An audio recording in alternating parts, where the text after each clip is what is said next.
નમસ્કાર અને 24 ન્યૂઝ નેટવર્કમાં આપનું સ્વાગત છે. ગુજરાતના સૌથી મોટા સમાચાર.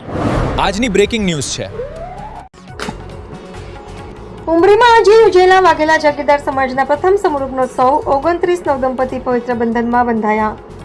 બનાસકાંઠા જિલ્લાના કાંકરેજ તાલુકાના ઉમરી ગામે આજે વાઘેલા જાગીરદાર રાજપૂત સમાજ દ્વારા પ્રથમ વખત ભવ્ય સમૂહલગ્નોત્સવનું આયોજન કરવામાં આવ્યું હતું. શ્રી મારુતિનંદન વાઘેલા જાગીરદાર સમિતિના આયોજન હેઠળ યોજાયેલા સમૂહલગ્નોત્સવમાં કુલ 29 નવદંપતિઓએ પ્રભુતામાં પગલાં માંડી પવિત્ર દાંપત્ય જીવનની શરૂઆત કરી હતી.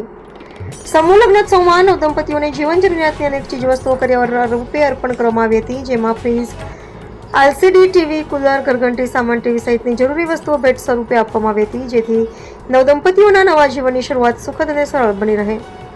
પ્રસંગ તે દરબાર જાગીર મઠના 1008 મહંત શ્રી બળદેવનાથ બાપુના વરદસ્તે ખુલ્લો મુકાયો હતો. કાર્યક્રમમાં અન્ય સંતો, મહંતો, સામાજિક આગેવાનો, રાજકીય આગેવાનો તથા મોટી સંખ્યામાં સમાજજનો ઉપસ્થિત રહી નવદંપતિઓને આશીર્વાદ પાઠવ્યા હતા.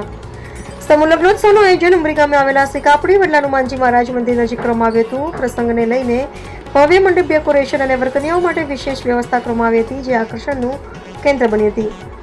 આવેલ મહેમાનો માટે પાર્કિંગ, ટ્રાફિક નિયંત્રણ, મેડિકલ સેવા, ફાયર સેફટી, ઠંડા પાણી તેમજ ભોજન પ્રસાદ સહિતની સુવિધાઓ ઉપલબ્ધ કરવામાં આવી હતી. ઉનાળાની ગરમીને ધ્યાનમાં રાખી કુલર સાથે આરામદાયક બેઠક વ્યવસ્થા પણ ગોઠવવામાં આવી હતી. સમિતિના સભ્યો અને ગ્રામજનોએ કાર્યક્રમને સફળ બનાવવા માટે ભારે સહેમત ઉઠાવી હતી. ઉમરી ગામે યોજાયેલો આ પ્રથમ સમૂહલગ્નોત્સવ સમાજમાં એકતા, સંસ્કાર અને સામાજિક સહકારનું ઉત્તમ પ્રતીક બની રહ્યો હતો.